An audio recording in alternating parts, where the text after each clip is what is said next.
Assalamualaikum warahmatullahi wabarakatuh. Bismillahirrahmanirrahim.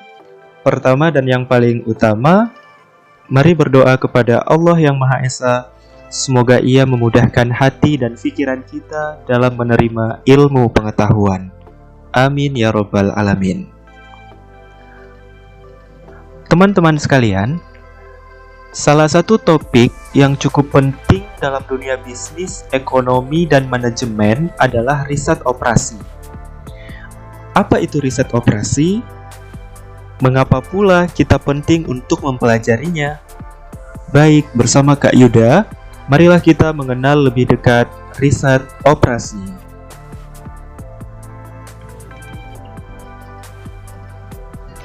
Nah, sebetulnya teman-teman semua, riset operasi dimulai di kalangan militer dalam permulaan Perang Dunia Kedua. Ada kebutuhan yang mendesak di saat perang untuk mengalokasikan sumber daya yang terbatas secara efektif dan efisien. Oleh karena itu, manajemen militer di Inggris dan di Amerika memanggil sejumlah ilmuwan dari berbagai bidang keilmuan. Ada ahli ekonomi, ada ahli matematika, ahli statistika, ahli sosial, dan ahli militer. Nah, semua ahli-ahli itu bekerja dalam satu tim, teman-teman. Mereka menerapkan pendekatan ilmiah untuk memecahkan persoalan terkait strategi dan taktis militer. Dengan kata lain, mereka melakukan riset di dalam operasi militer. Nah, itulah juga sehingga disebut dengan riset operasi.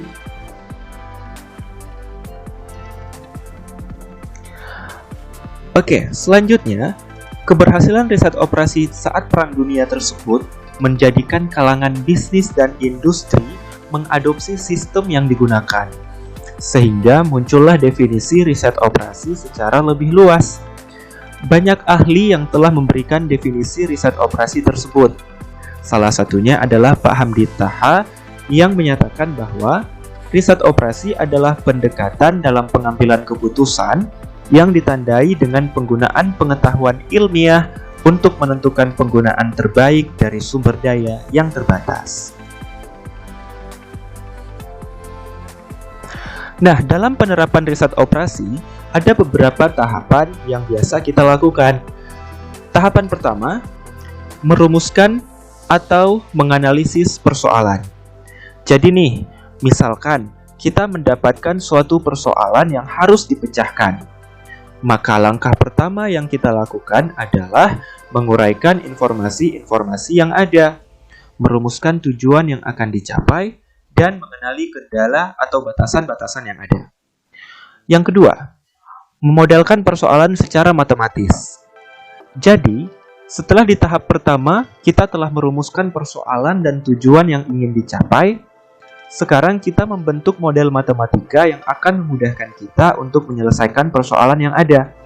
Pembentukan model matematika ini biasanya menggunakan persamaan maupun ketidaksamaan aljabar yang dapat mewakili kenyataan sebenarnya dari persoalan yang akan dipecahkan. Tahapan ketiga adalah mencari solusi. Jadi, model matematika yang telah dibuat pada tahap sebelumnya diselesaikan sesuai dengan konsep matematika yang terkait. Pada tahap inilah, kemampuan numerik cukup diperlukan, walaupun sebetulnya proses penyelesaian model matematik ini dapat dilakukan dengan aplikasi atau software. Tahapan berikutnya adalah menguji model dan solusi. Tahapan ini menjadi jembatan penghubung dari konsep yang abstrak ke kondisi real atau konkret. Pada tahap inilah solusi dari model matematika yang dibuat diuji validitasnya, apakah sudah layak atau belum. Tahapan terakhir adalah implementasi. Solusi dari proses sebelumnya, jika telah valid dan sudah layak digunakan, maka dapat selanjutnya diimplementasikan. Tentu, implementasi ini sangat bergantung dari kerjasama yang baik antara tim riset operasi dan para manajer atau pimpinan perusahaan. Nah, teman-teman, tahapan-tahapan dalam riset operasi tadi memang fleksibel dan tidak saklek.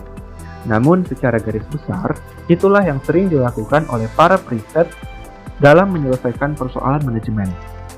Misal, dalam merencanakan produksi, persoalan transportasi, persoalan antrian, permainan strategi bisnis, network planning, dan masih banyak lagi. Insya Allah, berbagai persoalan tersebut akan kita jelaskan pada postingan-postingan berikutnya. So, jangan lupa subscribe dan like-nya ya teman-teman. Alhamdulillahirrabbilalamin. Sekian dan terima kasih. Wassalamualaikum warahmatullahi wabarakatuh.